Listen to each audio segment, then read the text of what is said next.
Hey everyone, this is Taylor Western with Speech Eats. I'm a speech therapist and I work with kids birth to 3. I typically work in feeding and I like coming up with fun ways to get kids involved in the kitchen. So I came up with this recipe in inspiration of what I saw on Food Network. It's Prince Charles's cheesy baked eggs. Now I like coming up with, because I'm also a speech therapist and I also work in language. So I like to overlap feeding and language goals. So this is a kind of a different recipe. It gets kids out of that typical scrambled egg breakfast food. And what I like about it is that you can teach history or teach a different culture, a different, food eaten in a different country. And so they get the language piece and then they get the feeding piece. They try new foods. So maybe doing a recipe from Italy and then learning about history from Italy. So you have your older kids involved with the younger kids that are typically picky, learning about the history of the food. One book I really liked was What George Washington Eats for Breakfast, and the grandma makes the food that George Washington typically eats, and then the kid gets to try that food, so he gets this whole history lesson along with this food. So that's why I like this recipe. You can do European history maybe, because all the kids are working from home right now, and so it's just a fun way you can get breakfast done, and then they get a whole history lesson on top of it. So we are doing our Prince Charles's cheese baked eggs. I'm doing my own version of it. I'm just adding spinach to this and not tomatoes. I'm trying to simplify the recipe a little bit just because a lot of my kids are picky, so I would do one or the other. If your kids are super picky, I would leave the vegetables out. If your kids eat everything, throw it all in. So the original recipe has fresh tomatoes or sun-dried tomatoes. We're just doing frozen spinach. So I'm starting with some brie cheese and I'm just dolloping it at the bottom of the casserole dish. So I'll show you right now. Just adding it right to the bottom.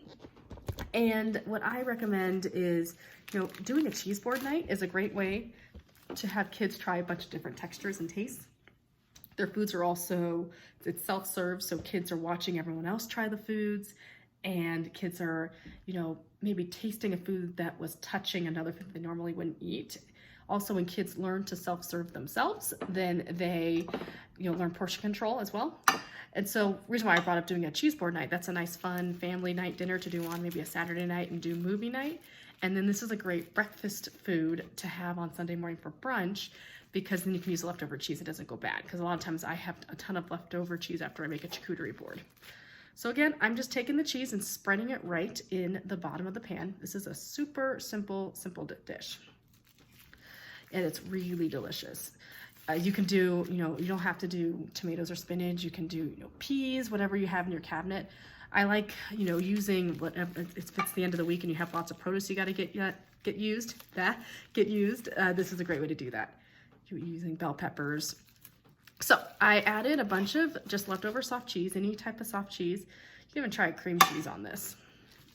Just use what you have in your cabinet. Okay, so I added my cheese. And the reason why I mentioned also with the charcuterie board is that kids are supposed to eat the rainbow. And so when you do a charcuterie board, they get to try tons of different foods. So I put my brie at the bottom, and then I'm just gonna take my spinach. I have just some frozen spinach right here. And I'm going to add just a little bit of garlic salt to it.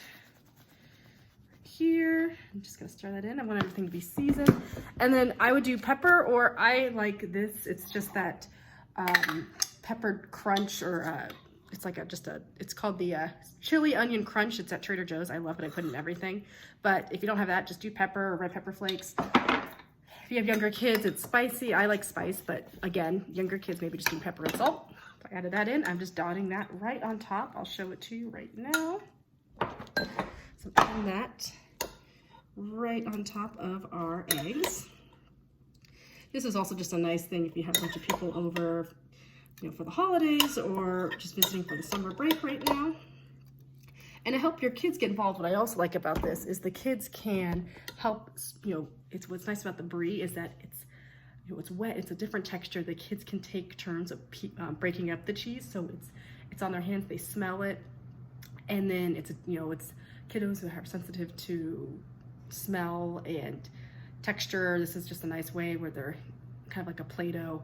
It's another texture that they're getting involved in, having them scoop the spinach on because they're not working with anything hot at the moment. So then they get to take full parts of the meal. So you can say, we're gonna crack an egg, what color is the egg? It's cold on the outside. what color is the spinach. So you're working in feeding and language. So I'm cracking some eggs.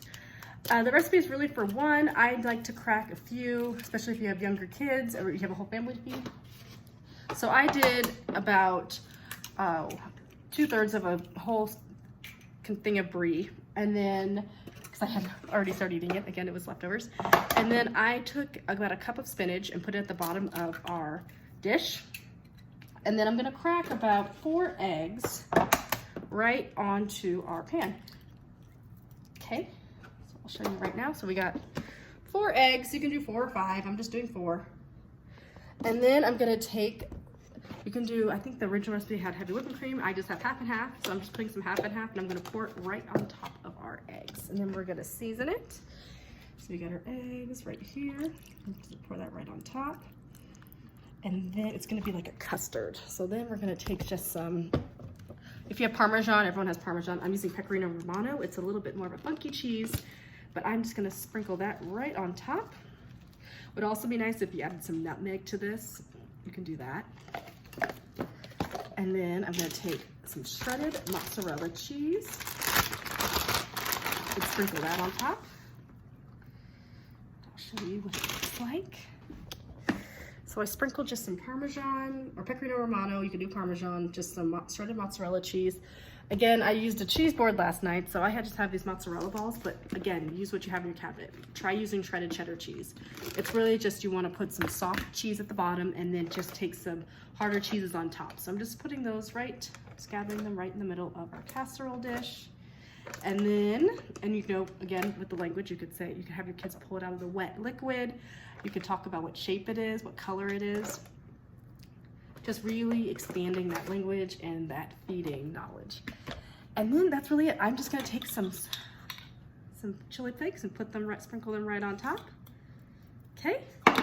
And then sprinkle with salt and pepper to taste, and then bake it. So I'm gonna bake this in the oven, about, I would check at 20 minutes, and then at 350, and then take it out. Should be a nice melted, make sure the eggs are all nice and cooked. And that's it, just serve it maybe with some toast. So I'm actually serving this with some biscuits. I bought pre-made Pillsbury biscuits to put in the oven, so it's like a full British breakfast. You could turn this into a nice tea party, a really fun food play experience where you have, Prince Edward's baked eggs. We have some biscuits, you could put honey on them, and then maybe even doing tea. So this is a fun, interactive activity you could do with your kids on a Sunday brunch. Well, this is Taylor Western, and I will see you later. Be sure to follow me on Instagram at Speech Eats SLP. And I also post other recipes I don't do on video. So catch you guys later. Bye.